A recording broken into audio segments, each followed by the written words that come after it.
샬롬, 이동춘 목사입니다. 오늘도 여러분의 삶이 주님의 평안으로 가득하시길 기원하며 하나님의 말씀을 나누겠습니다. 오늘 주시는 말씀은 마태복음 28장 1절에서부터 20절의 말씀입니다. 이 말씀 중 16절로부터 20절을 읽겠습니다. 11제자가 갈릴리에 가서 예수께서 지시하신 산에 이르러 예수를 배웠고 경배하며 아직도 의심하는 자들이 있더라.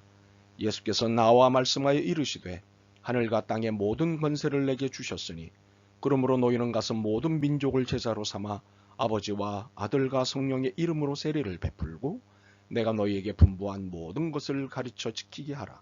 볼지어다 내가 세상 끝날까지 너희와 항상 함께 있으리라 하시니라. 아멘. 마태복음 28장 1절로부터 20절 말씀을 본문으로 우리에게 의미가 있는 것은 이라는 제목으로 말씀을 나누도록 하겠습니다. 사람이 죽었다 살아나는 일은 자연의 질서를 벗어나는 일입니다. 죽으면 그것으로 끝나는 것이 자연의 질서입니다. 그러니 예수님의 부활이 이해되기가 쉽지 않습니다. 우리야 신앙을 갖고 있으니 예수님의 부활이 자연스럽지만 신앙이 없는 사람에게 우리의 이런 태도는 이해 불가입니다.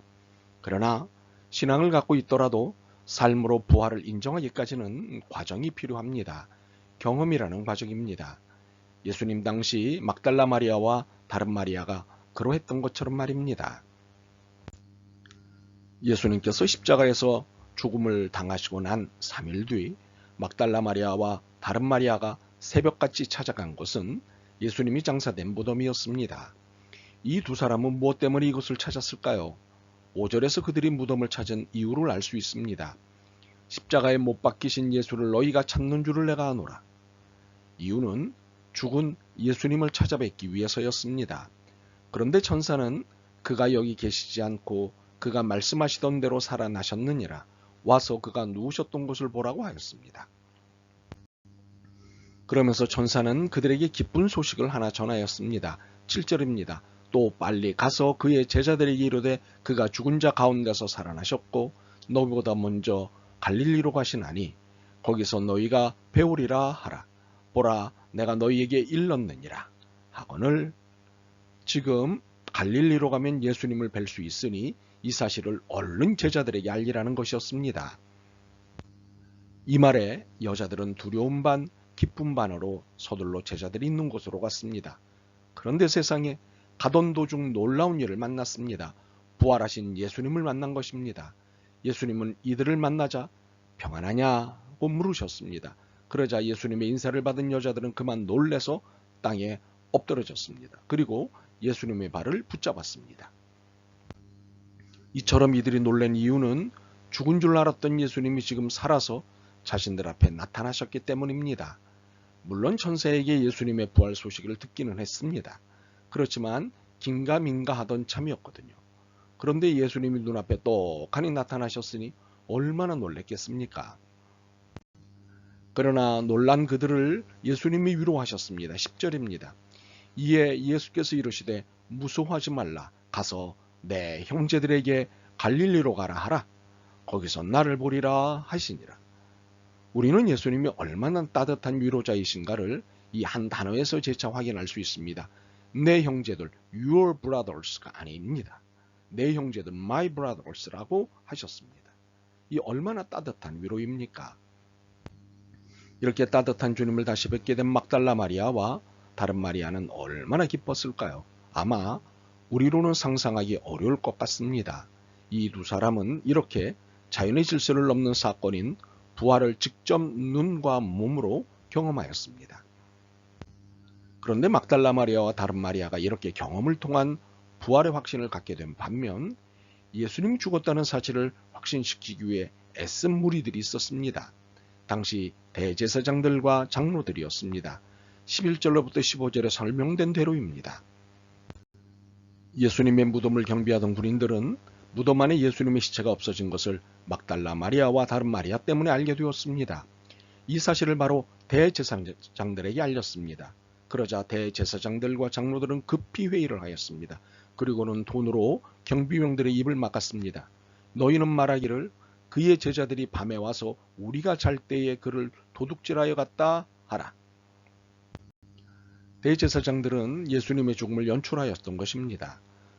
그래야 자신들이 살 수 있었기 때문입니다. 아마도 그들에게 이 상황은 위급 상황이었을 것입니다. 축구 경기에서 골키퍼가 공을 잡았다고 생각했는데 그만 놓쳐서 점수를 잃는 경우가 있습니다. 야구 경기도 마찬가지입니다. 타자가 친 공을 수비가 멋지게 잡았다고 생각했는데 그만 놓쳐서 실점하는 경우가 있습니다. 한쪽은 다행이지만 한쪽은 속상하겠죠. 대제사장들과 장로들은 예수님을 제거하기 위해 많은 날들을 힘썼습니다. 드디어 예수님을 십자가에서 죽게 했고 그래서 자신들의 계획과 목적이 성공했다고 신났습니다. 그런데 죽은 줄만 알았던 예수님이 살아나신 것입니다. 아차 싶은 그들은 이 일을 수습하기 위해 예수님의 죽음을 연출하였던 것입니다. 그런데 아무리 죽었다고 발악을 해도 살았다를 이길 수는 없습니다. 아무리 의심해도 예수님의 부활을 이길 수는 없습니다. 이유가 무엇일까요? 살았기 때문입니다. 16절과 17절입니다. 11제자가 갈릴리에 가서 예수께서 지시하신 산에 이르러 예수를 배웁고 경배하나 아직도 의심하는 사람들이 있더라. 눈으로 보이는데도 아니라고 고집을 피우거나 의심하는 사람들이 있습니다. 참으로 이해하기 힘든 태도지만 이런 사람들이 있습니다. 예수님의 제자들 중에도 있었습니다. 그러나 사실은 사실이지 아닐 수는 없습니다.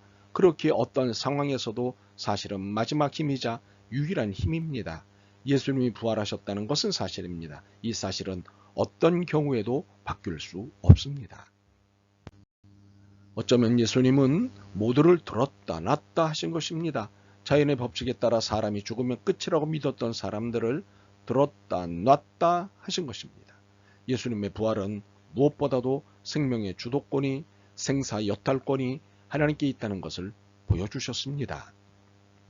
이것은 하나님의 자연을 만드시고 법칙을 통해 운영하시지만 이 법칙을 넘어서는 법이 하나님께 있음을 알려주신 것입니다. 자연법 위에 특별법인 것입니다. 한마디로 법칙 위에 은총, 법 밖에 법이 하나님의 법임을 보여주신 사건이 예수님의 부활 사건입니다. 예수님은 모두를 들었다 놨다 하시면서 부활 논쟁의 종지부를 찍으셨습니다. 18절로부터 20절입니다. 예수께서 나와 말씀하여 이르시되 하늘과 땅의 모든 권세를 내게 주셨으니 그러므로 너희는 가서 모든 민족을 제자로 삼아 아버지와 아들과 성령의 이름으로 세례를 베풀고 내가 너희에게 분부한 모든 것을 가르쳐 지키게 하라. 볼지어다 내가 세상 끝날까지 너희와 항상 함께 있으리라 하시니라. 이 말씀은 죽기 전에 하신 말씀이 아닙니다. 부활하신 다음에 하신 말씀입니다. 자신의 죽음을 목격한 제자들 앞에서 부활하신 예수님께서 직접 하신 말씀입니다. 이 말씀은 우리들의 제자 삼는 사명을 지시하신 것이지만 부활하신 예수님이 우리를 평생 지켜주시겠다고 약속하신 위로의 말씀이기도 합니다. 우리에게 더 이상 부활 논쟁은 의미가 없습니다. 우리에게 의미 있는 것은 예수님의 이 마지막 지시, 즉 땅끝까지 복음 전파 사명을 이행하느냐의 여부입니다. 예수님의 지시대로 사느냐, 살지 않느냐가 우리의 신앙이 사느냐, 죽느냐를 가름합니다. 가서 전하시겠습니까? 아멘. 주님, 주님은 살아계십니다. 고맙습니다. 올곧은 부활신앙인이 되기를 원합니다. 도와주옵소서. 오직 살아계신 주님만 찬양합니다. 오직 주님만을 증거하겠습니다. 예수 그리스도의 이름으로 기도드립니다. 아멘. 오늘도 여러분의 믿음과 삶을 응원합니다. 사랑합니다.